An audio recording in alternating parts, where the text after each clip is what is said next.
My sister stole my boyfriend. 10 years later, she mocked me for still being single, but then she saw my husband. When my sister Daniela announced she was pregnant at Christmas dinner 10 years ago, the whole family burst into applause. My mom cried with joy.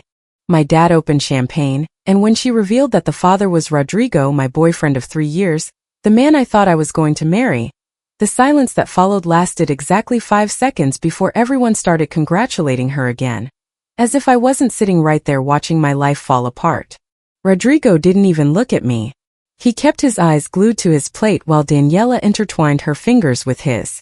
"I'm so sorry, sis," she said with a smile that didn't reach her eyes. "But when true love comes along, you can't ignore it. And well, you know how these things are. You and Rodrigo were never that passionate." My mom nodded. "It's true, Anna. You two seem more like friends than a couple. Daniela and Rodrigo have real chemistry." I was 24. I had met Rodrigo in college. We spent 3 years building a relationship I believed was solid, based on respect, shared plans, and trust. We had talked about marriage, about buying an apartment together, about building a life. And in a single moment, while I was visiting my sick grandmother in another city for 2 weeks, my younger sister, Daniela, just 22 years old, had decided she wanted him for herself and had gotten him. I got up from the table. No one tried to stop me, no one followed me. I heard my dad toasting the future parents as I walked up the stairs to my old room. I packed my things that same night. The next day, I moved into a small apartment in the city center. I changed my number. I blocked Rodrigo everywhere, but I didn't block my family because a part of me, the naive part that still believed in blood ties, thought they would eventually apologize, that they would eventually see what they had done to me. They never did. Instead, I was the one who stopped attending family gatherings. I was the one who became the bitter one, the one who couldn't get over the past, the one who ruined every celebration with my absence. Daniela married Rodrigo 6 months later. I wasn't invited to the wedding. My mom called to tell me it was for the best, that my presence would make things awkward. They had their daughter Miranda, 8 months after the marriage. The photos flooded social media. A perfect family, a happy sister, and me alone. The next 10 years were a process of rebuilding. I finished my master's in business administration. I got an excellent job at an international consulting firm. I traveled, I grew. I focused on my career with an intensity that bordered on obsession. Men came in and out of my life. Brief relationships that never amounted to anything serious. Not because I didn't try, but because every time I started to trust someone, the image of Rodrigo and Daniela together would appear in my mind. 6 months ago, the company transferred me to the city where my family lived. I didn't ask for the transfer, but the promotion was too good to refuse. Regional manager, triple the salary, a company-paid apartment in the best part of the city. I told myself I could handle being near them. I told myself that 10 years was enough time to heal. I was wrong. The first encounter was at the supermarket. I was buying wine for a dinner with colleagues when I heard her voice. "Anna, is that you?" I turned around. Daniela was there with her daughter Miranda, who was now 9. My sister looked exhausted. Deep dark circles under her eyes, wrinkled clothes, dull hair. But her smile, that smile was still the same, full of smugness, full of victory. "Wow," she said, approaching. "It's been years. What are you doing here?" "I live here now," I replied, keeping my voice neutral. "I was transferred for work." Daniela raised her eyebrows. "Work, of course. Always so dedicated to your career." She looked me up and down, evaluating my designer suit, my heels. "I guess that makes up for not having a family of your own, right?" Her words were a punch to the gut, but I kept my expression calm. "How is Rodrigo?" "Good," she answered quickly. "Very good. He works a lot. You know how he is. Always ambitious." I looked at Miranda, who was watching us with curiosity. "She's beautiful," I said sincerely. The little girl smiled shyly. Daniela placed a protective hand on her daughter's shoulder. "Yes, she's my pride and joy. Every sacrifice is worth it for her. And you, Anna? Still single?" The word single came out of her mouth like an insult. As if my marital status was proof of my failure. As if she had won a competition I didn't even know we were in. "Yes," I answered. "I'm focused on my career for now." Daniela nodded with that look of false understanding. Of course. It's important to have something that fulfills you. Some women find fulfillment in marriage and children, others in work. Both are valid. Her condescension was palpable, but I didn't give her the satisfaction of a reaction. Instead, I smiled, picked up my bottle of wine and said, "It was good to see you, Daniela. Take care." As I walked away, I heard her mutter to Miranda, "Poor Aunt Anna. Some people just don't find love." I didn't turn around, I didn't give her the satisfaction, but as I drove home, my hands were trembling on the steering wheel. That night, I received a call from my mom. "Your sister told me you ran into each other. Is it true you're living here?" "Yes," I replied. "I was transferred." "Ah." There was a pause. "Daniela mentioned you looked good, but that you seem lonely. You still haven't found anyone." It wasn't a question. It was an accusation. "Mom, I'm 34 years old. I'm fine." "But when are you going to settle down, Anna? Your sister already has a beautiful family. Rodrigo is a good provider. Miranda is a wonderful child. And you?" I took a deep breath. "I have a successful career, an incredible apartment, and a life that satisfies me. But you don't have anyone who loves you," my mom said with that mix of concern and criticism that only mothers can achieve. "Money won't hug you at night." I hung up after muttering a polite goodbye. I poured myself a glass of the wine I had bought. I sat in my living room surrounded by expensive furniture and beautiful views, and for the first time in years I allowed myself to cry. Not for Rodrigo.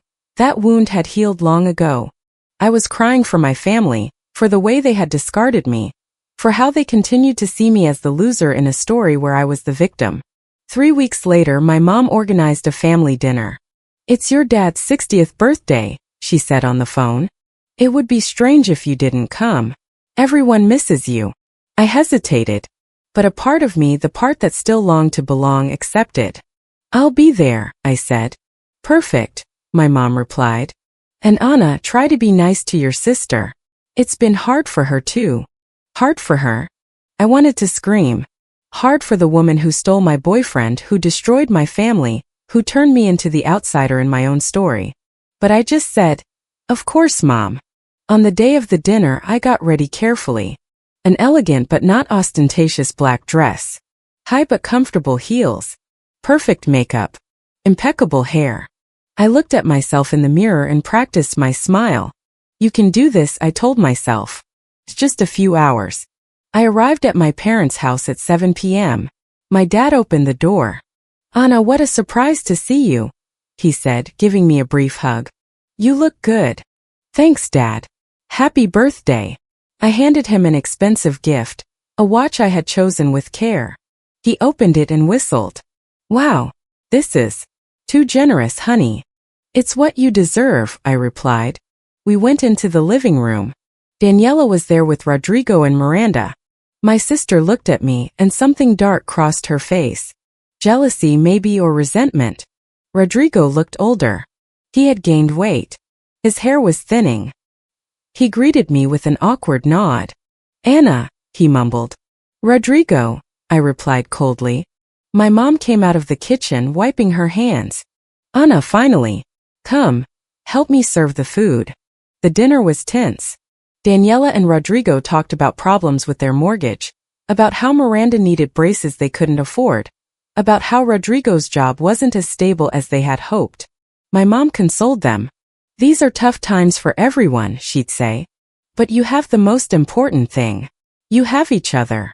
I stared at my plate and cut my steak in silence. "And you, Anna?" my dad asked, trying to include me. "How's work?" "Good," I replied. "I just closed a big contract with an international client. The bonus was generous." Daniela dropped her fork. "How nice for you," she said with a forced smile. "It must be nice to have so much money and so much free time." "I work 60 hours a week," I replied calmly. "So free time isn't something I have, but the work is satisfying." "It must be," Daniela said with a sharp tone. "Considering it's all you have." Silence fell over the table. My mom coughed uncomfortably. "Daniela, don't start." "I'm not starting anything, Mom. I'm just telling the truth." Anna is professionally successful, that's admirable. But at what cost? Look at her, 34 years old. No husband, no kids.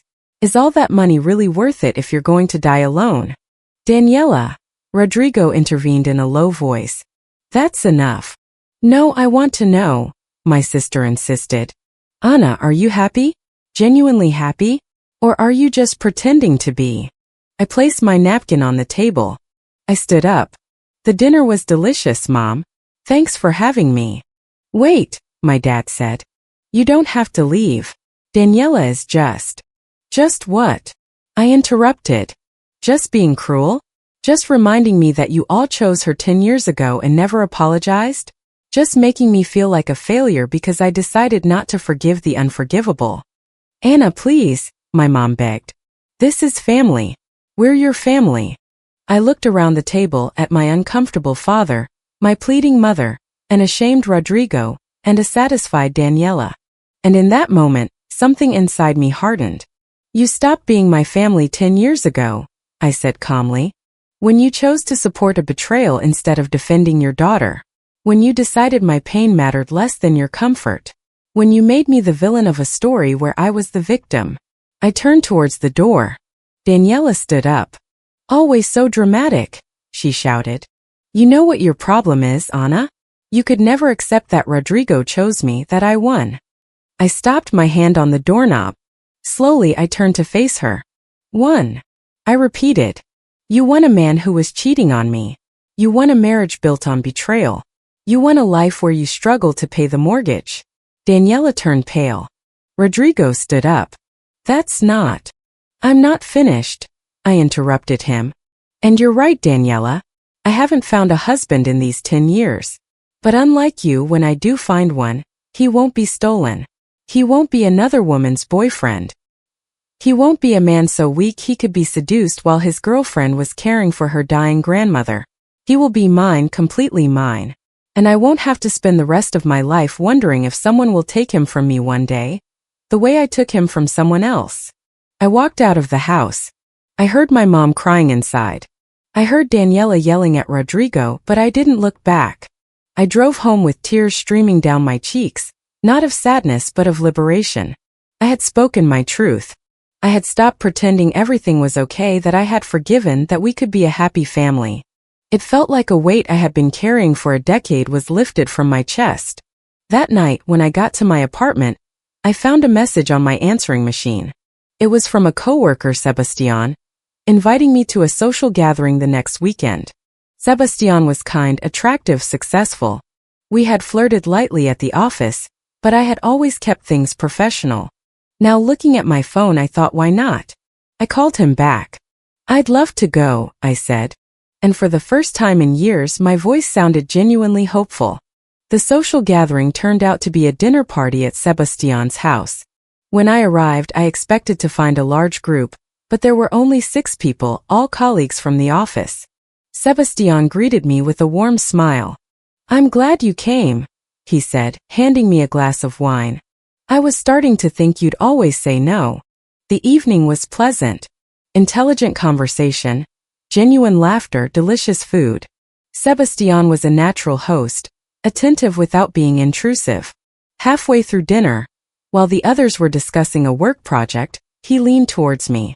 You seem different tonight, he murmured. More relaxed. I decided to let some things go, I replied. It's liberating. When the dinner ended and the other guests left, I offered to help clean up. Sebastian didn't protest. We worked in comfortable silence, washing dishes, putting away leftovers. Can I ask you a personal question? He said suddenly. Depends on the question, I answered cautiously. Why is an incredible woman like you single? I sighed. It's complicated. He waited. He didn't push. I had a serious relationship years ago, I began. I thought it was forever, but my sister decided she wanted him for herself, and he wasn't strong enough to resist. Sebastian's eyes widened. Your sister stole your boyfriend? I nodded. And my family supported her. They turned me into the bitter one for not being able to get over it. That's why I haven't really spoken to them in 10 years. Sebastian let out a low whistle. That's incredibly cruel. It was, I admitted. It is. He moved closer, taking my hand gently. I'm sorry. No one deserves that, especially from their own family. His words were sincere. There was no pity in his eyes, only understanding and something else, something that made my heart beat faster. Sebastian, I whispered. He leaned in and kissed me softly. And for the first time in a decade, I felt that maybe, just maybe, I could trust again. The following months were a revelation. Sebastian and I started dating officially. He was patient with my insecurities, with my walls. He never pushed for more than I was ready to give. He took me to dinner, to the movies, to art exhibits. We talked for hours about everything and nothing.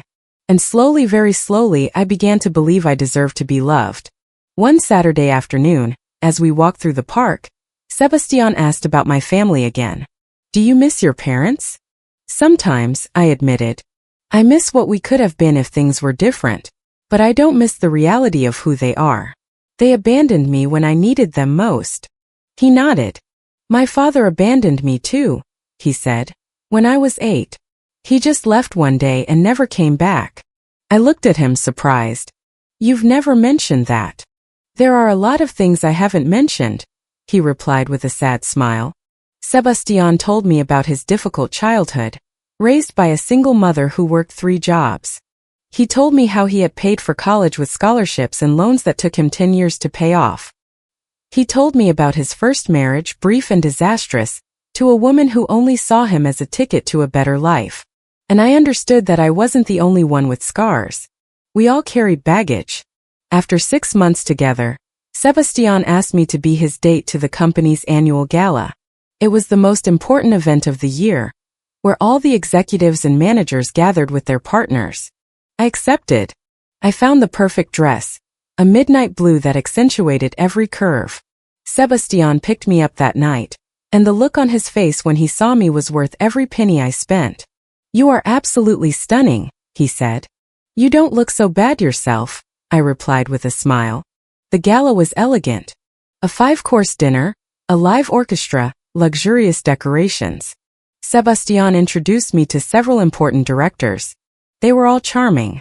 One woman, the director of human resources, took my arm. Sebastian doesn't stop talking about you, she whispered conspiratorially. It's obvious he's in love. My cheeks flushed. He totally is, she confirmed.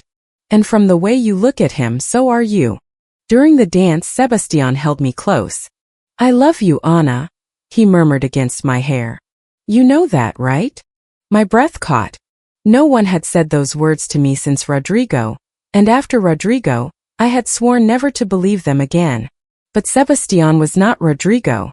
Sebastian had shown me more love and respect in 6 months than Rodrigo had in 3 years.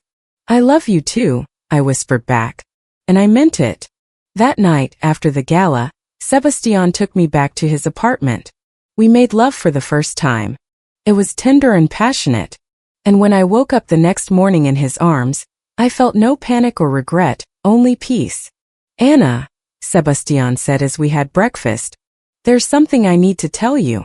My stomach tensed. What is it?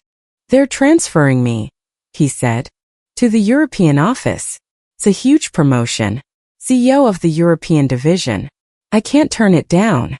My heart sank. When? In 3 months. I nodded slowly.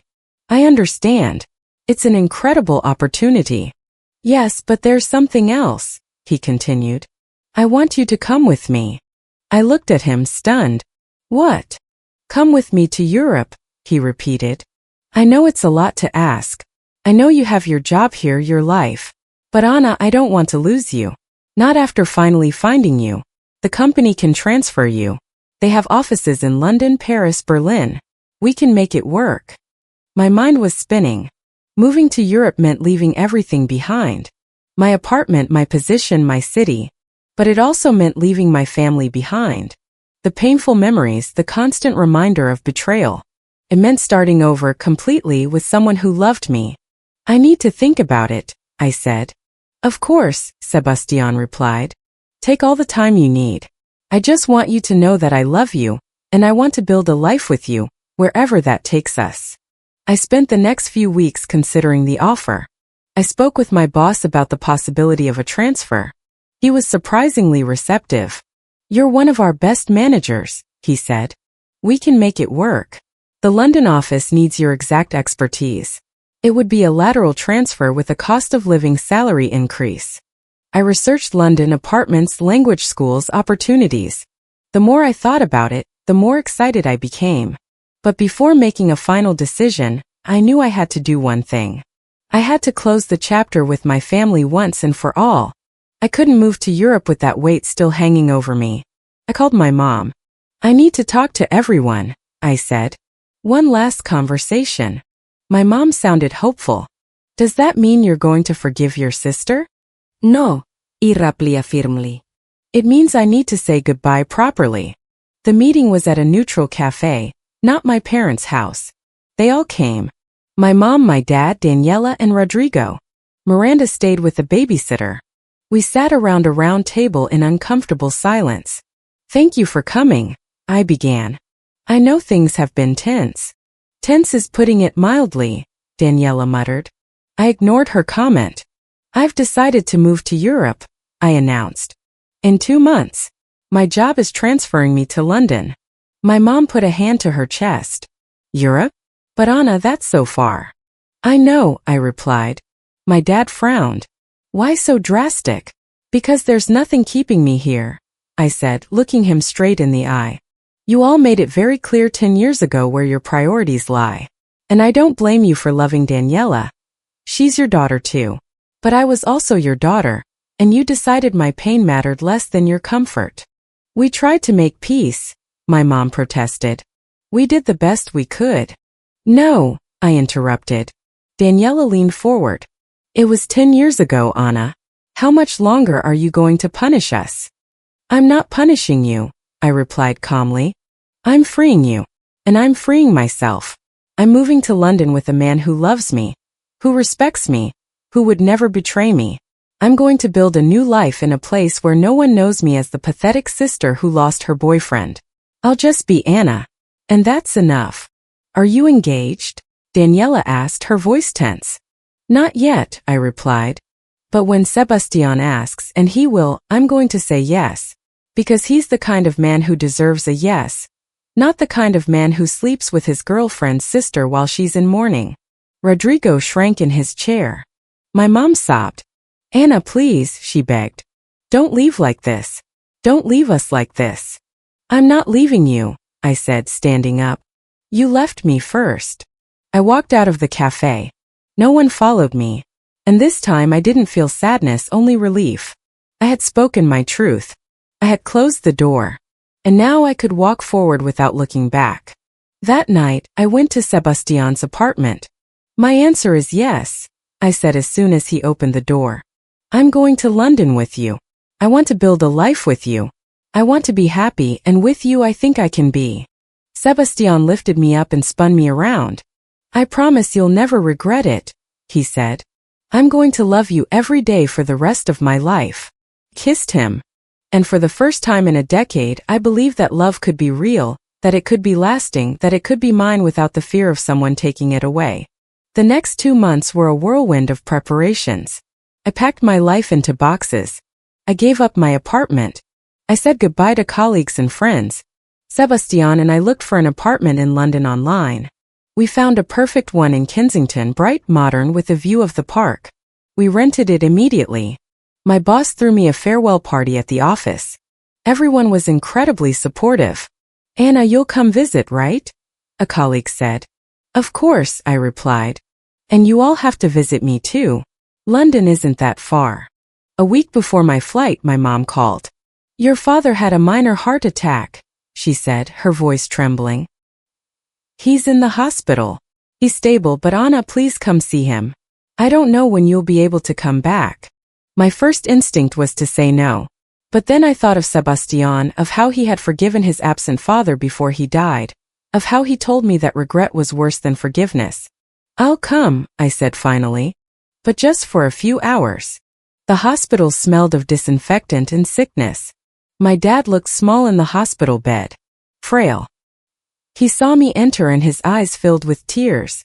Anna, he whispered. You came. I came, I said, sitting beside his bed. How are you feeling? Old, he answered with a weak laugh. And regretful. I nodded. That's a good start. Anna, I have to tell you something, he continued. I've been a coward. When Daniela betrayed you with Rodrigo, I should have defended you. I should have confronted her. But I was afraid of losing her too if I took sides. And you lost me instead. I finished for him. Yes, he admitted. And it was the biggest mistake of my life. I'm not asking for your forgiveness. I know I don't deserve it. I just want you to know that I'm sorry. That I've always regretted not being the father you needed that day. I took his wrinkled hand. Thank you for saying that, I said. It means something even if it's late. Be happy in London, he whispered. Be happy with that man who loves you. That's all that matters. I left the hospital feeling a little lighter. I hadn't completely forgiven, but I had heard what I needed to hear. My dad acknowledged his mistake. That was more than Daniela or my mom had ever done. On the day of my flight, Sebastian and I stood at the airport, checking our luggage. Ready for your new life? He asked. More than ready, I replied. I took his hand. Let's go home. As the plane took off, I looked out the window, watching my city disappear beneath the clouds. I thought of Daniela, probably at home with Rodrigo and Miranda, living her imperfect marriage built on betrayal. I thought of my parents growing old with the weight of their decisions. And I thought of myself flying towards a new life, towards true love, towards freedom. And I knew I had made the right choice. Finally, London was a revelation. The apartment was even more beautiful in person, with high ceilings and huge windows that let in the afternoon light. Sebastian and I spent the first week unpacking, exploring the neighborhood, getting used to our new jobs. Every morning I woke up in his arms and reminded myself that this was real, that I had escaped, that I had chosen happiness. My new job at the London office was challenging from day one. The team was international, brilliant, competitive. But I was ready. I had spent 10 years honing my skills, proving myself. And here, away from my family, away from the memories, I flourished. My direct boss, a British woman named Margaret, took me under her wing. You're exceptional, she told me after my first big presentation. You have an instinct for this. On weekends, Sebastian and I explored the city, museums, markets, parks. We made friends with other expat couples, people from all over the world who had also left their lives behind to start anew. No one asked me about my family. No one knew my story. I was just Anna, the successful manager, the girlfriend in love, the woman who had built a beautiful life from scratch. 6 months after we moved, Sebastian took me to Paris for a romantic weekend. We walked along the Seine, ate at little bistros, and climbed the Eiffel Tower. At the top, as the sun set over the city, Sebastian got down on one knee. Ana Patricia Rivera, he said, pulling out a velvet box. You have made me the happiest man these past months. I can't imagine my life without you. Would you do me the honor of marrying me? The ring was perfect. A solitaire diamond in white gold, elegant and timeless. My eyes filled with tears. Yes, I whispered. Yes, I want to marry you. Sebastian stood up and kissed me as the tourists around us applauded. We laughed, holding each other, watching Paris sparkle below us. And in that moment, I knew that Daniela had lost. I had won. Not because Sebastian was better than Rodrigo, but because this love was mine, built on honesty, on respect, on mutual choice. That night from the hotel, I called my dad. I'm engaged, I announced. Sebastian proposed in Paris. There was a silence on the other end. Then my dad spoke, his voice emotional. Congratulations, Anna. When's the wedding? We don't know yet, I replied. Probably something small here in London. Are we going to be invited? He asked cautiously. You and Mom? Yes, I said after a pause. Just the two of you. My dad understood what I didn't say. Daniela and Rodrigo would not be invited. I spent the next few months planning an intimate wedding, just 20 guests. Close friends from London, a few colleagues, Sebastian's parents who flew in from the States, and my parents. The dress was simple but elegant, white lace with a short train.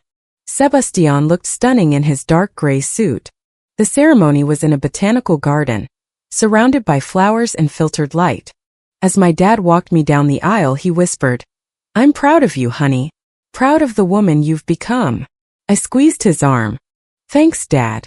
At the end of the aisle, Sebastian was waiting for me with shining eyes. We exchanged vows we wrote ourselves.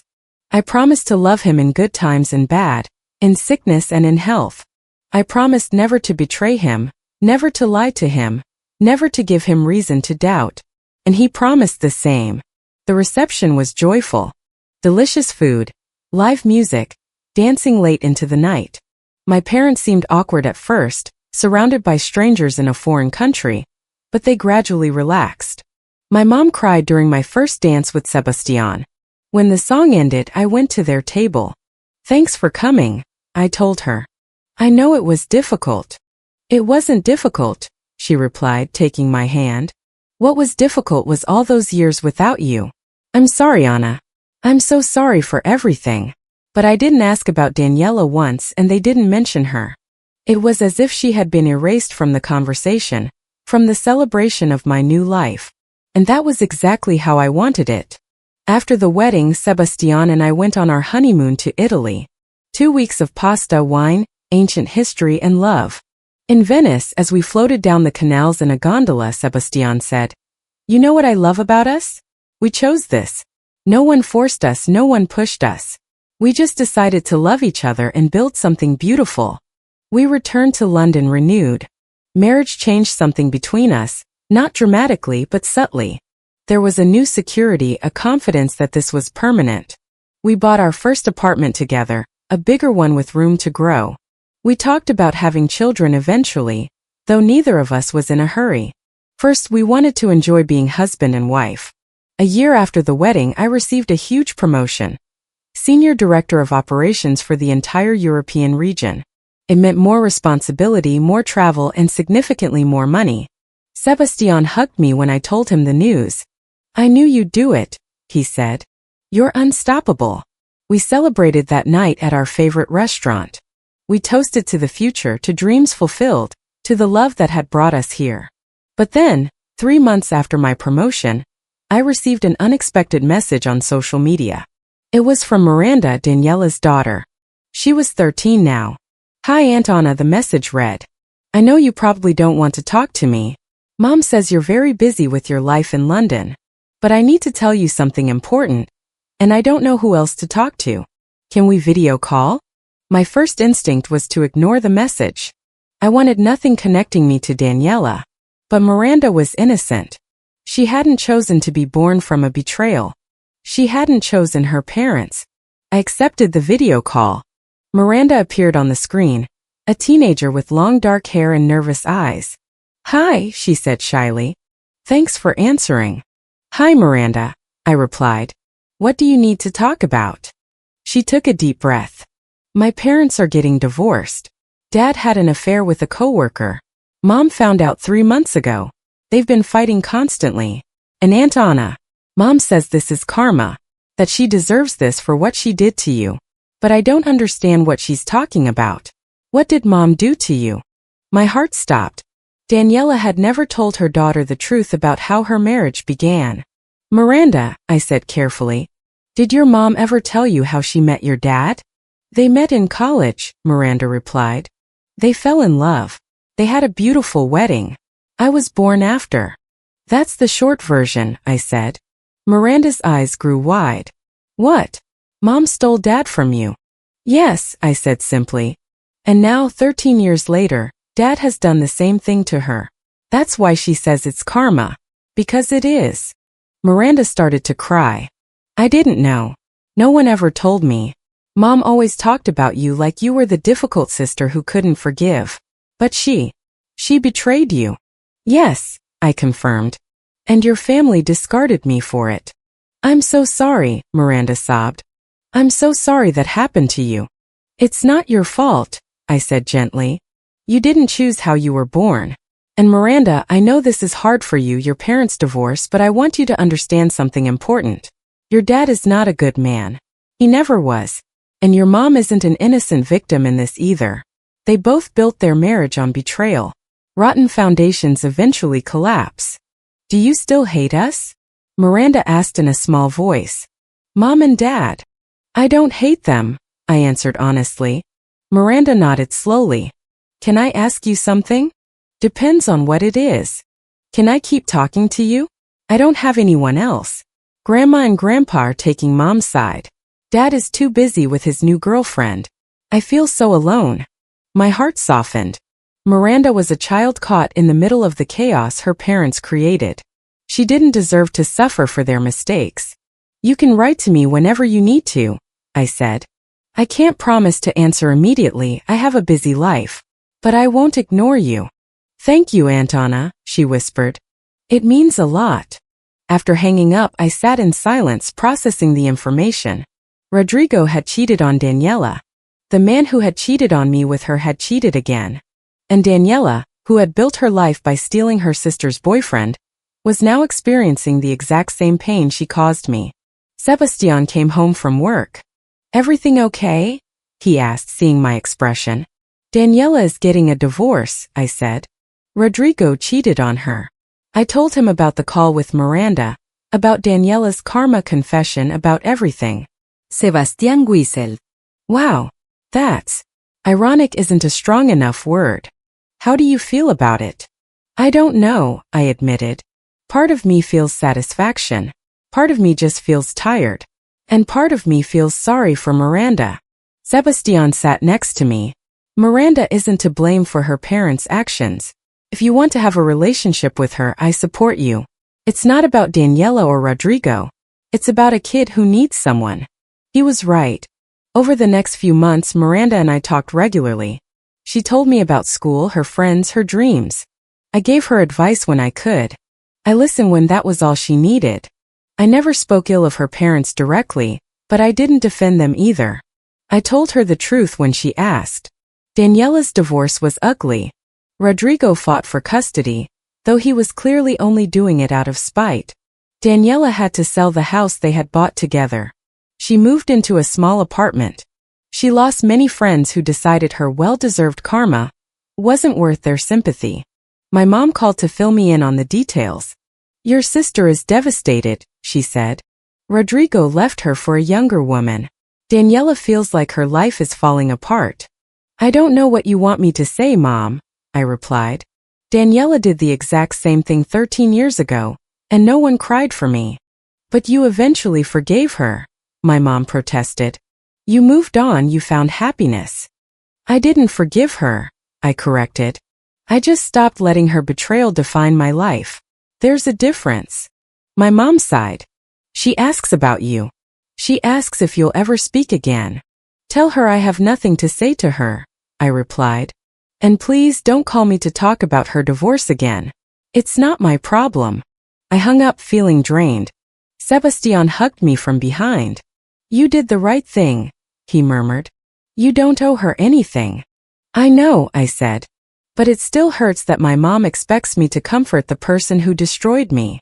That's her problem, not yours, Sebastian said. He was right. I had a beautiful life, a solid marriage, a thriving career. And most importantly, I had peace. One night, 6 months after Daniela's divorce, Miranda called me, crying. Mom says it's all my fault, she sobbed. She says if I hadn't been born, she never would have had to marry Dad. She says she sacrificed everything for me, and it wasn't worth it. My blood boiled. Miranda, listen to me, I said firmly. But she's right, Miranda cried. If I didn't exist, everything would be different. Sebastian and I were planning a trip to my hometown for Christmas. It was the first time I'd be back in 2 years. I changed the plans. Miranda, I said, I want you to come to London for Christmas. Spend the holidays with Sebastian and me. Away from the drama. Really? She asked, her voice hopeful. Really? I confirmed. I already spoke with my husband. He agrees. We'll buy you a plane ticket. We just need one of your parents to sign the permission slip. Rodrigo signed without a problem, probably happy to be rid of Miranda for a few weeks. Daniela protested initially, but finally gave in when Miranda threatened to move in with her dad permanently. Miranda arrived in London a week before Christmas. She was shy at first, overwhelmed by the city, by our apartment, by everything. But gradually she opened up. Sebastian was wonderful with her, patient and kind. We showed her the city, took her to see shows, cooked together. On Christmas Eve, as we decorated the tree, Miranda suddenly hugged me. "Thank you," she whispered, "for letting me come. For not hating me."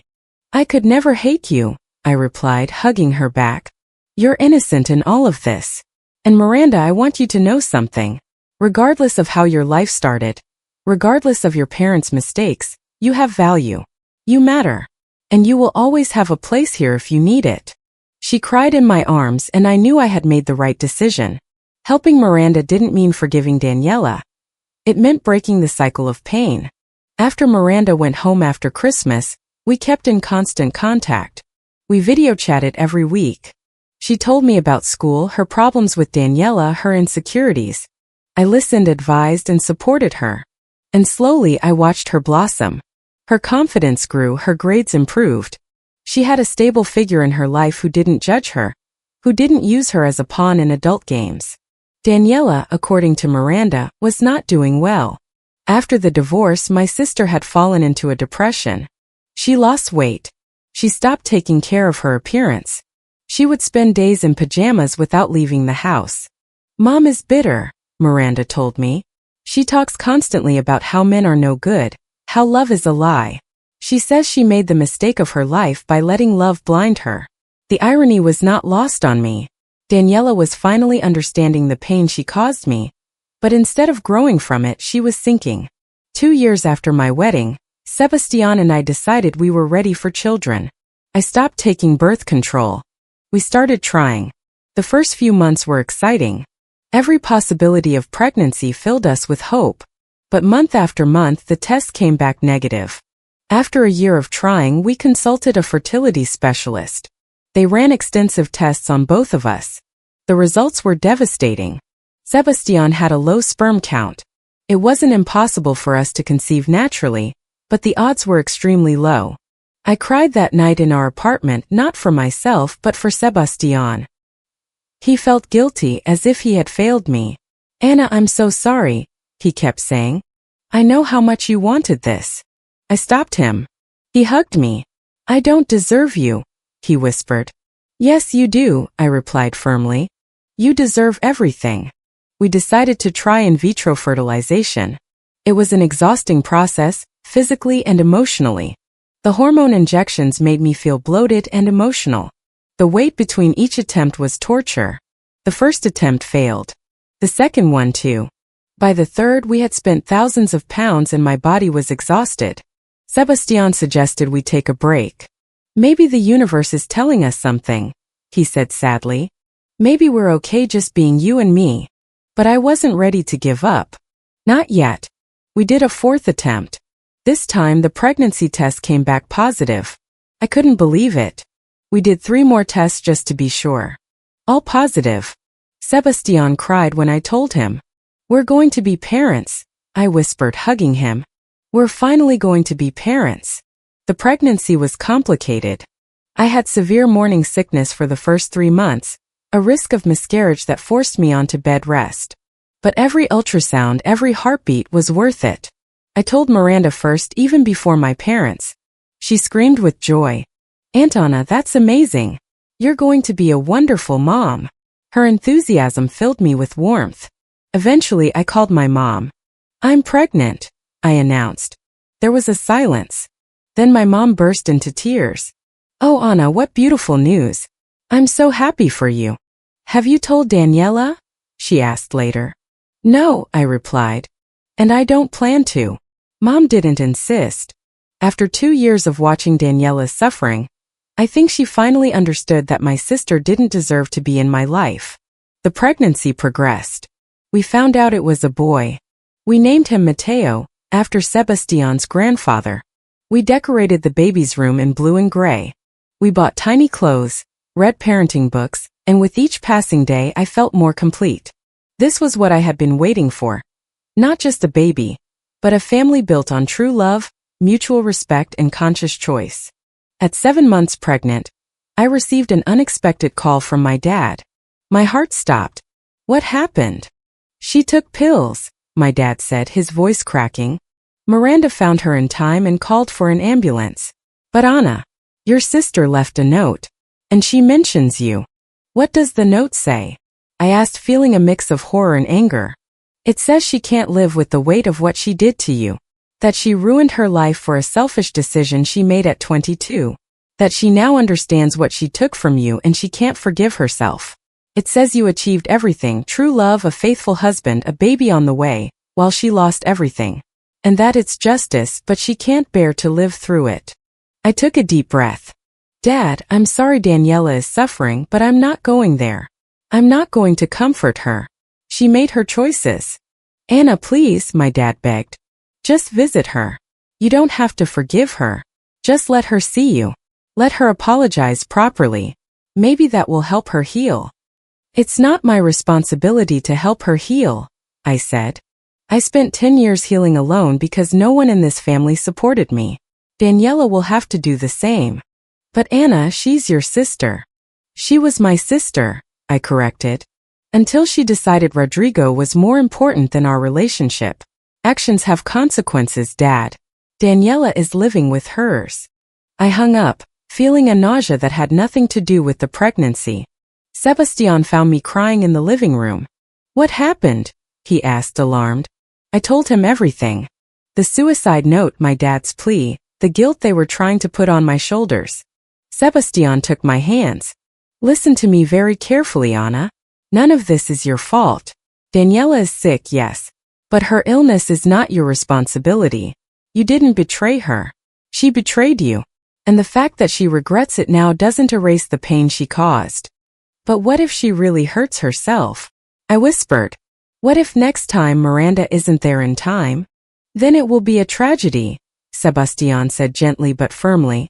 But it still won't be your fault. Anna, you have built a beautiful life despite what they did to you. You have been kind to Miranda despite how she was conceived. You have forgiven your parents enough to stay in contact. You don't owe Daniela anything else. Nothing. That night I couldn't sleep. I thought about a young Daniela, my little sister I once admired. I thought about how she changed when she met Rodrigo, how her eyes shone when she talked about him, even knowing he was mine. I thought about the Christmas she announced her pregnancy, the satisfaction in her smile. And I thought about the Daniela of now, broken, alone, so desperate she had tried to end her life. I felt pity but not enough to go back. Miranda called me the next day. Aunt Anna, I know you don't want to talk to Mom and I get it. But I need you to know she's really sorry. She spends days crying looking at old photos of when you were kids. She says she would change everything if she could.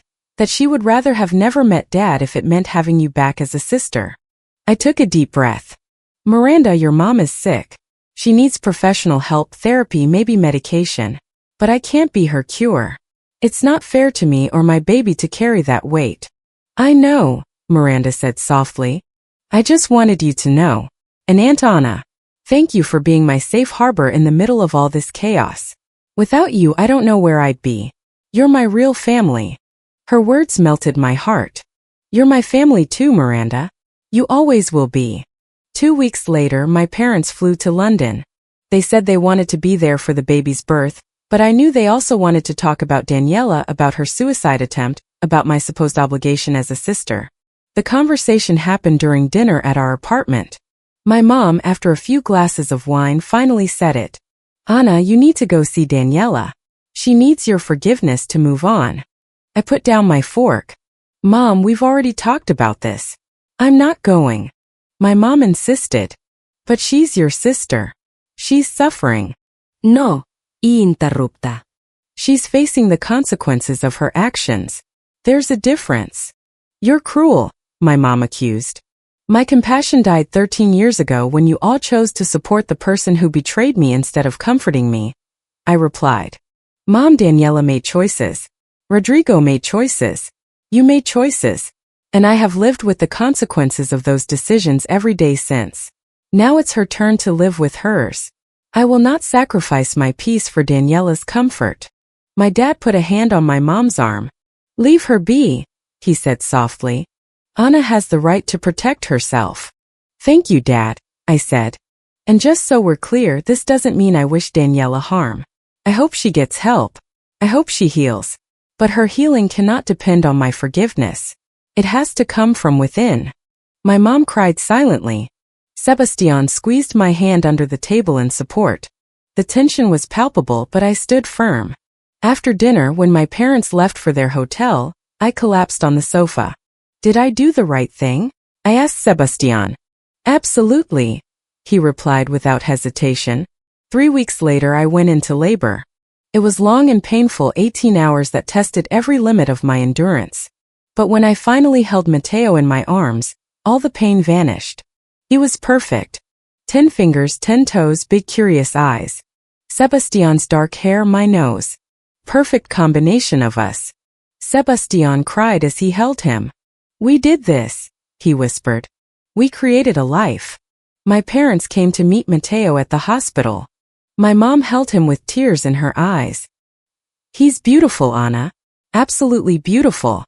My dad took pictures, smiling more than I'd seen him smile in years. Miranda came too, taking a flight alone from home with both parents' permission. When she held Matteo, her face filled with awe. He's so small, she whispered. So perfect. You're going to be an amazing cousin, I told her. You already are.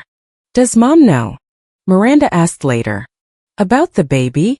I told her, I admitted. Dad told her. But she hasn't called or written. She's in a psychiatric rehabilitation center now. The doctors say she's getting better, but it will take time. I hope she gets better, I said honestly. For your sake, if not for mine. Miranda nodded. The wisdom in Miranda's words surprised me. At only 15, she understood what many adults couldn't. That regret doesn't erase the damage, that the perpetrator's suffering doesn't obligate the victim to forgive. That some wounds are too deep to be healed with simple apologies. You're very mature for your age, I told her with a smile. I've had to be, she replied with a shrug. My parents forced me to grow up fast. Sebastian and I brought Matteo home 3 days later. Our apartment transformed into a world of diapers, bottles, sleepless nights, and infinite love. Every day was exhausting. Every day was beautiful. And every day reminded me of how far I had come.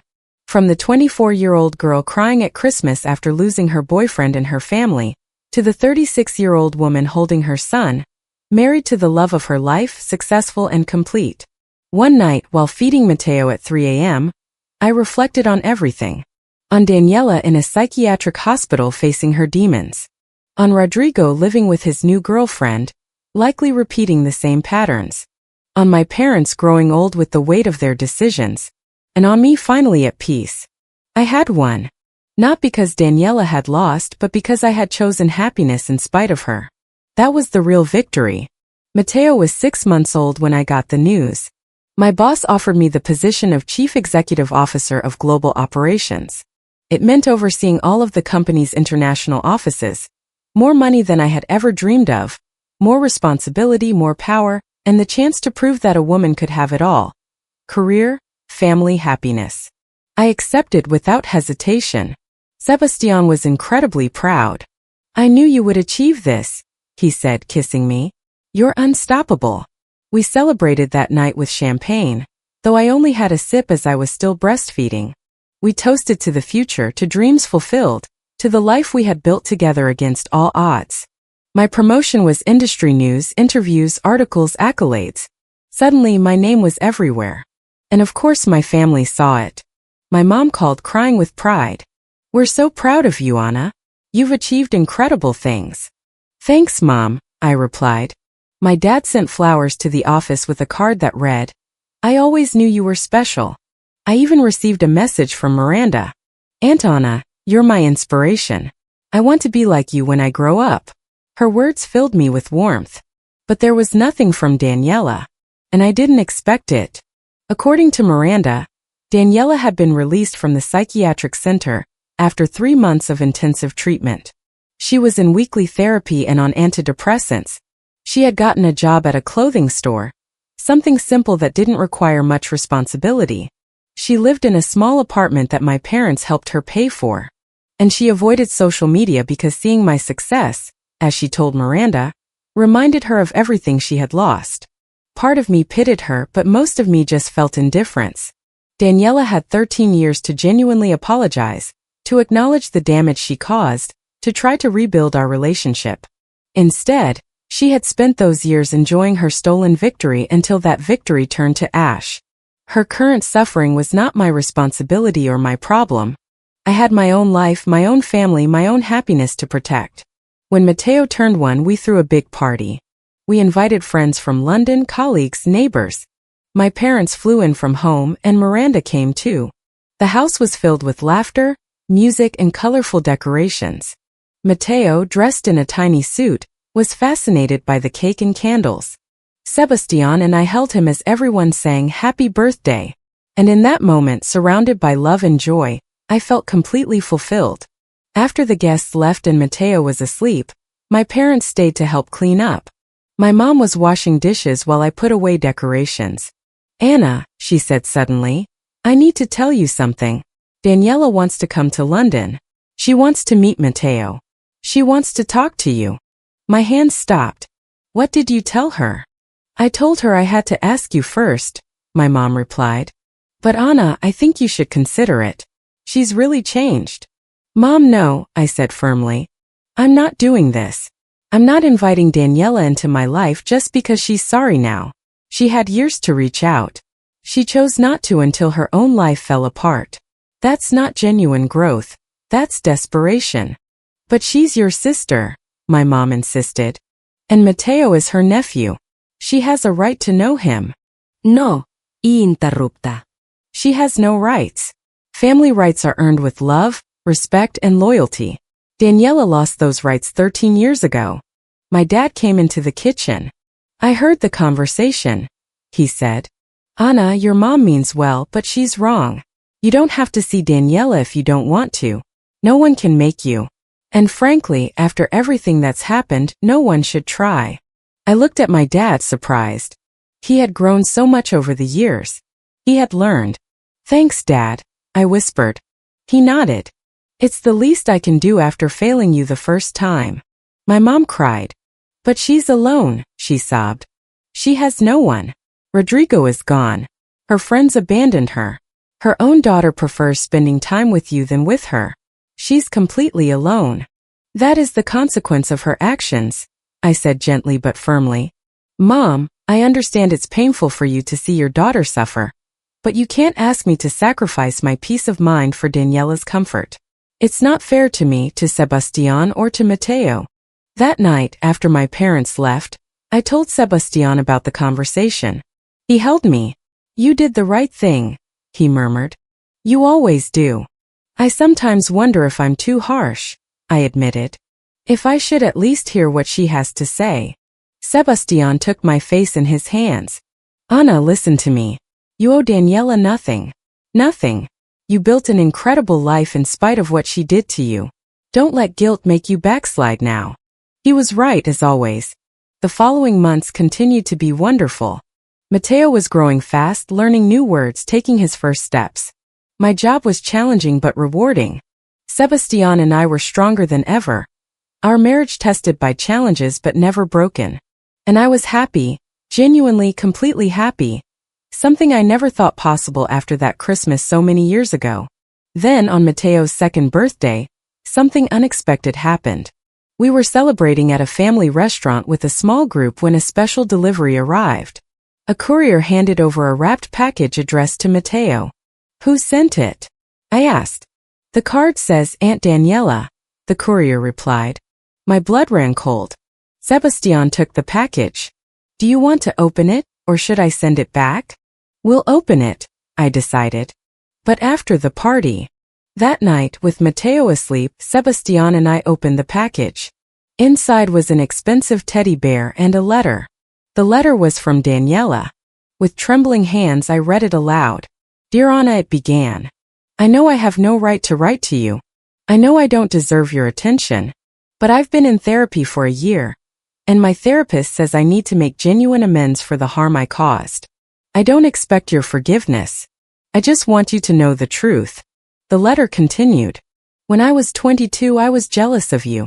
You were always the successful sister, the smart one, the one everyone admired. And I was just the little one living in your shadow. When I met Rodrigo, I saw a chance to have something that was yours, to beat you at just one thing. So I deliberately seduced him. It wasn't love. It was competition, it was envy, it was cruelty. And when I got pregnant, I saw it as my final victory. I thought I had finally won. But Anna, I won nothing. I built my marriage on sand. Rodrigo never really loved me. He just liked me because I was new, because it was forbidden. And I spent 13 years living a lie. Waking up every day next to a man who was cheating on me. Raising a daughter who now hates me, knowing it was all my fault. When Rodrigo left me, when I lost everything, I finally understood what I did to you. I destroyed your trust, your family, your future. And for what? For a man who was worthless. For an empty victory that became my prison. Anna, I'm not asking you to forgive me. I don't deserve your forgiveness. I just want you to know that I am deeply, genuinely sorry with every fiber of my being. I am sorry. And if I could go back in time, I would choose to be your sister instead of his girlfriend. Every single time. The letter ended. Please give my love to Matteo. I know he will never know me. But I hope he grows up knowing he has an incredible mother who overcame the worst betrayal and built a beautiful life. Your sister who failed you, Daniela. I finished reading with tears streaming down my cheeks. Sebastian held me. How do you feel? I don't know, I admitted. Part of me feels this is 13 years too late. Another part feels I finally got the apology I needed. Are you going to respond? Sebastian asked. I thought for a long moment. Yes, I decided. But not to forgive her. To close this chapter properly. That night I wrote my own letter. Daniela, I began. I received your letter and your gift for Matteo. I appreciate your honesty and your apology. I know it was difficult for you to write that. But you need to understand something. Your apology doesn't erase the pain you caused. It doesn't bring back the years I lost rebuilding myself. It doesn't repair the family you destroyed. However, I continued writing. I accept your apology. Not because I believe you deserve it, but because I deserve the peace that comes with letting go of resentment. I forgive you, Daniela. Not for you, but for me. So I can close this chapter completely and move forward without carrying your weight. But forgiving you doesn't mean I want a relationship with you. It doesn't mean I trust you. It just means I no longer allow what you did to define my life. I hope you find your own peace, I wrote. I hope you continue with therapy. I hope you build a better relationship with Miranda. She deserves a present and healthy mother. And I hope one day you can forgive yourself, because living with guilt is its own kind of prison. But that is your journey, not mine. My journey has led me to a beautiful marriage, a wonderful son, a successful career. And none of that includes space for you. Goodbye, Daniela. Anna. I sent the letter the next day. I didn't expect a response and I didn't get one. But something shifted in me after writing it. A lightness I didn't know I needed. Sebastian noticed. You look different, he said. Freer. I feel free, I replied. I finally closed the door. Miranda called me 2 weeks later. Mom got your letter, she said. She cried for hours after reading it. But she said it was fair, that you deserved to set your own terms. How is she? I asked. Better, Miranda admitted. I'm glad, I said honestly. Everyone deserves a chance to grow. And Aunt Anna, Miranda continued, I want you to know I'm proud of you for standing up for your boundaries, for prioritizing yourself. You taught me that it's okay to protect your own peace. You taught me something too, I replied. You taught me that we can break cycles, that we don't have to repeat our parents' mistakes. That Christmas, Sebastian, Matteo, and I spent the holidays alone in our London apartment. My parents offered to come, but I politely declined. We needed this time as our own little family. We decorated the tree together, cooked an elaborate dinner, and watched Matteo open presents with the excitement of a 2-year-old. And as Sebastian and I snuggled on the couch that night with Matteo asleep between us, I knew this was all I had ever wanted. Not a big, complicated family full of drama. Not a sister who competed with me. Not parents who chose sides. Just this.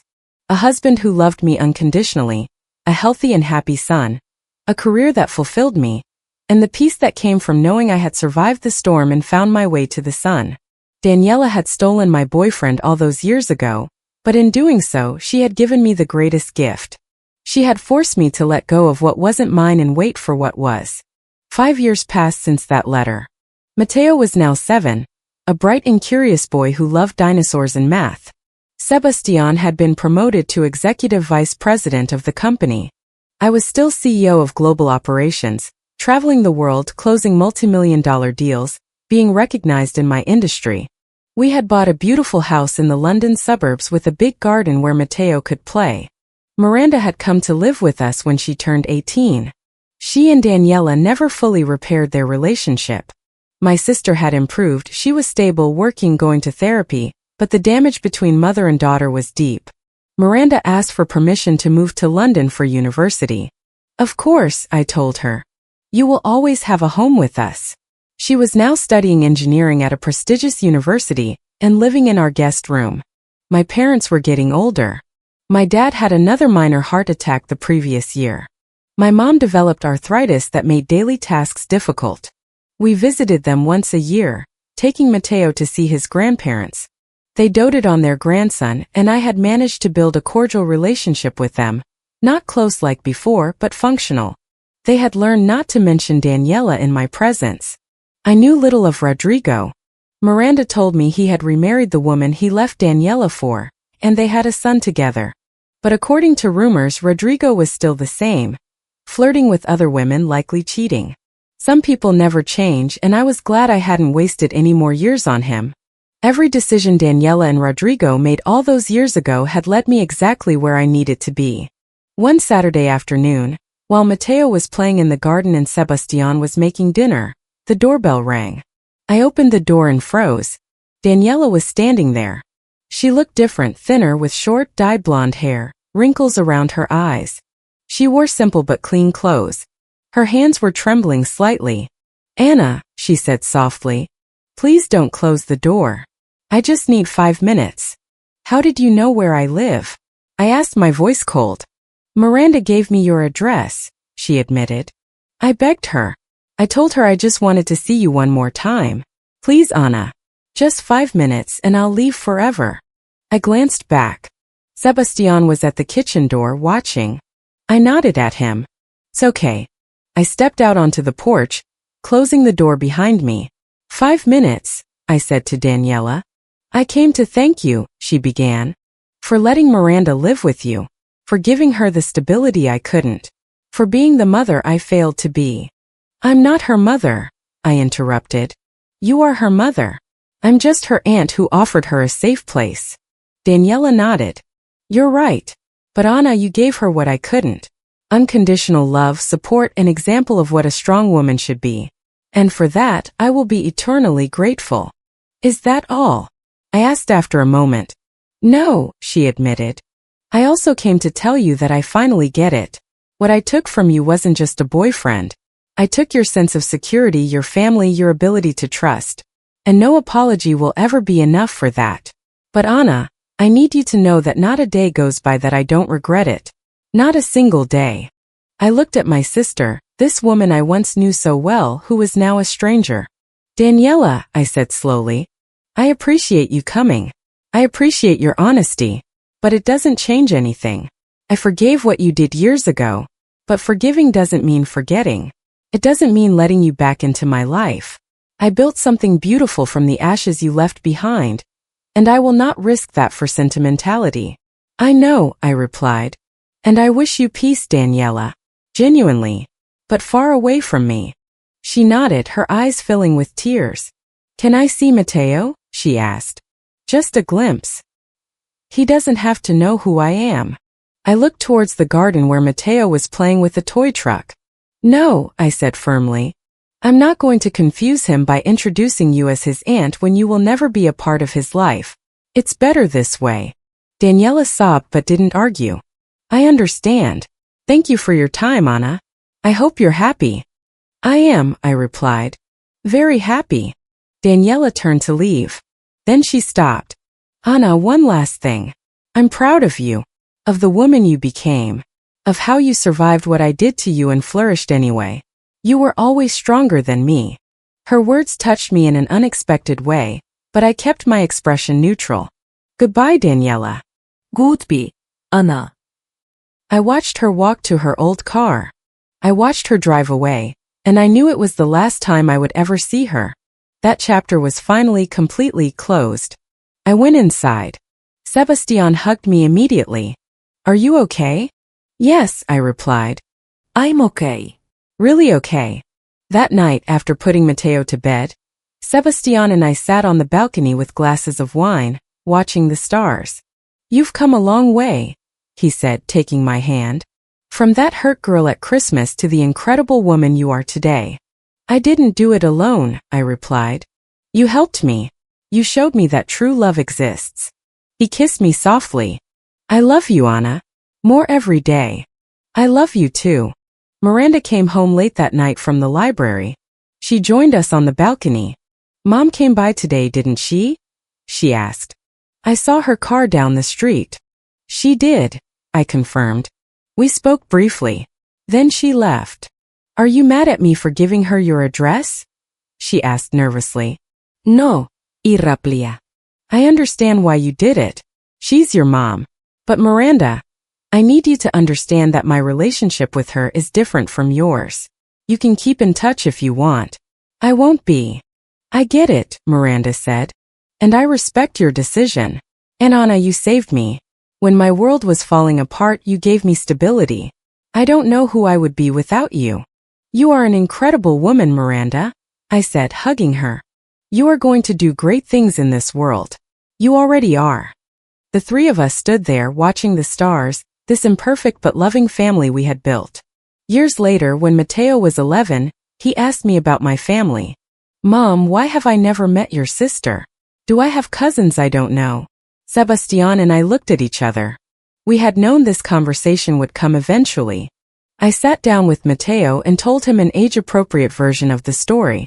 I explained that his Aunt Daniela and I had a difficult relationship, that she had hurt me deeply when I was young, and that while I had forgiven her, I had chosen not to have her in my life. "But she's family?" Mateo asked, confused. "Yes," I replied.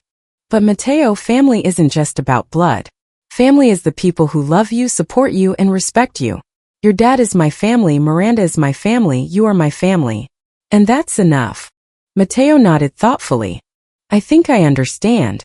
If someone hurts you, you don't have to keep them around just because they're related." "Exactly," I said, relieved that he understood. "Always protect your peace, son. Always." My career continued to flourish. At 42, I was appointed chairwoman of the company's board of directors, the first woman to hold that position in the organization's history. The announcement was in all the financial papers. I received congratulations from colleagues around the world. And I knew that the 24-year-old girl crying at Christmas could never have imagined she would get here, that her pain would become fuel, that betrayal would become transformation. My mom called when she saw the news. "I always knew you were special," she said with pride. "Ever since you were a little girl, I knew you would do great things." "Thanks, Mom," I replied. "How is Daniela?" There was a pause. "She's okay. She works in a bookstore now. She has a new boyfriend. He's kind to her. It's not much, but it's stable." "I'm glad to hear that," I said honestly. "Everyone deserves to find their own peace." My mom sobbed. "I just wish things were different between you two." "Things are as they should be, Mom," I replied gently. "Daniela and I took different paths a long time ago, and that's okay. We can't change the past. We can only live with the consequences of our choices. She chose what she chose, I chose what I chose, and we are both living with those results." "I guess you're right," my mom admitted. "I just hope that one day there will be real peace between you." On the 15th anniversary of that fateful Christmas, Sebastian organized a surprise dinner. He invited close friends, colleagues, Miranda. They all toasted to our happiness, our success, our love. And when Sebastian gave a speech about how much he admired me, about how I had overcome impossible odds to become the woman I was, my eyes filled with tears of gratitude. 15 years ago, I said when it was my turn to speak, I lost what I thought was my family. I lost what I thought was love. I lost what I thought was my future. And I believed I had lost everything. But what I really lost were illusions. I lost toxic relationships. I lost people who didn't value me. And in that empty space I built something real. I found true love with Sebastian. I built an incredible career. I formed a chosen family. And I learned that sometimes losing is really winning. The guests applauded. Mateo, now a teenager, hugged me. I'm proud of you, Mom. His words meant more than any professional award. That night, after everyone had gone, Sebastian and I were cleaning up alone. Do you ever regret it? He asked. Regret what? I replied. Not reconciling with Daniela. Keeping that distance all these years. I thought for a moment. No, I said honestly. Never. I forgave for my own peace. But reconciling would have required trusting again. And that trust died 15 years ago. Sebastian nodded. You did the right thing. And look at everything you built without her. A beautiful life, a loving family, success beyond what anyone could imagine. Daniela lost the chance to be a part of this. That's her consequence. Exactly, I said. I won the freedom to build a life without the fear of betrayal. That's my reward. We kissed under the soft lights of our kitchen. And in that moment I knew that every tear, every sleepless night, every moment of pain was worth it to get here. Today I look back with no regrets. That Christmas dinner where I was humiliated and discarded was actually the day I won my freedom. Daniela thought she had won by stealing Rodrigo, but I won something far more valuable. The chance to discover who I really was without the chains of false relationships. I won the strength that comes from rebuilding yourself alone. I won the love that can only exist when it is chosen freely and honestly. Daniela lives her life now, a simple and quiet life far from me. Rodrigo lives his, likely repeating the same destructive patterns. My parents grow old with their own regrets. And I live my life surrounded by genuine love, deserved success, and deep peace. The people who betrayed me thought they had destroyed me.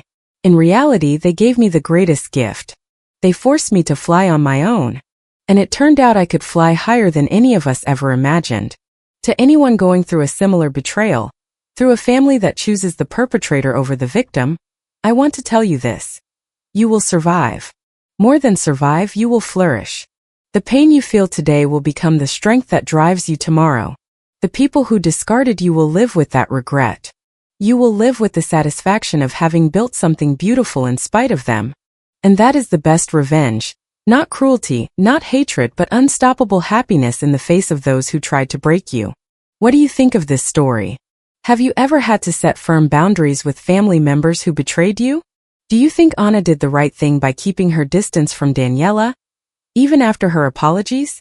I'd love to read your perspective in the comments. And if this story resonated with you, don't forget to leave a like and subscribe to the channel. Thank you for listening to the end. Your support means everything.